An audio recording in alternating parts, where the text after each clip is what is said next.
प्रदर्शन करने समय तुम्हें मैंने कोण विषय मो धारणा देवी कोण जिते प्रकार कोण अच्छी सप्तम जन पिला को धारणा देवी तुम्हें मैंने कह मोर प्रश्न उत्तर दब तुम्हें मैंने पूर्व क्लास रे समय धारणा पाइछ तेणु कह देखी पप्पू कोण केते प्रकार कौन कौन समगण स्थूल गण परिपूरक गण अनुपूरक गण सरल गण प्रतीक गण तापर सन्निहित गण हां बस भला बोल जाओ तापर को कोण केते प्रकार कौन कौन मेसेज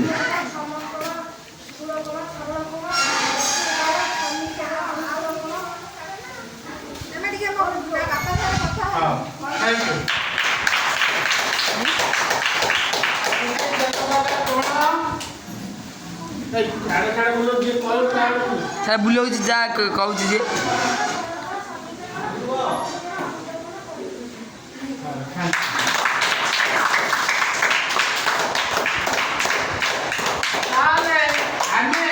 नब्बे डिग्री जो कोण 0 रु 90 भितर 0 टा 90 डिग्री पर्यंत जो कोण अच्छी मध्य 90 मध्य जो कोण अच्छे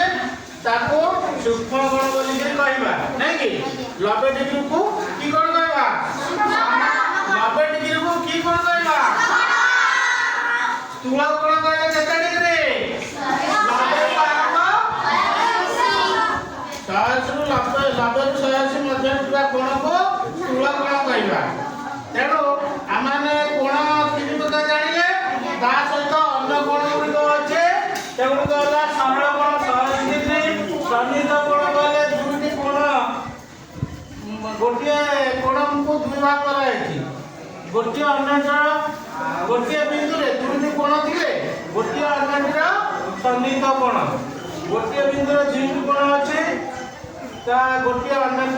सन्निहित कोण प्रतीक कोण कहले दुईटी समाना परस्पर छेद कले जो कोण चारटा सृष्टि ता मध्यरु एक कोण रे एक कोण हला प्रतीक कोण बा विपरीत कोण ये आर प्रतीक बा विपरीत कोण अनुपूरक कोण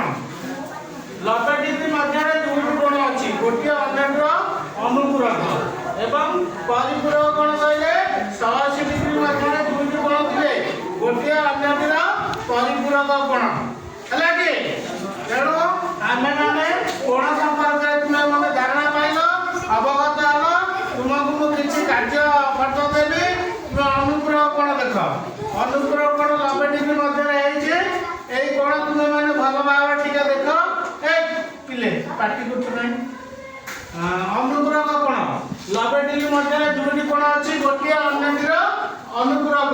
ये 60 रो 30 अनुपूरक 30 रो 60 वाला अनुपूरक 45 90 डिग्री तेणु दुईटी कोण परिमाण 90 डिग्री गोटे अन्य अनुपूरक कोण एठी 90 डिग्री मध्य दुईटी कोण अछि 70 और 20 तेणु 70 और 20 दीटा कोण मिसी 90 तेणु 70 डिग्री रो अनुपूरक कोण हला 20 डिग्री 20 डिग्री रो अनुपूरक कोण हला 70 डिग्री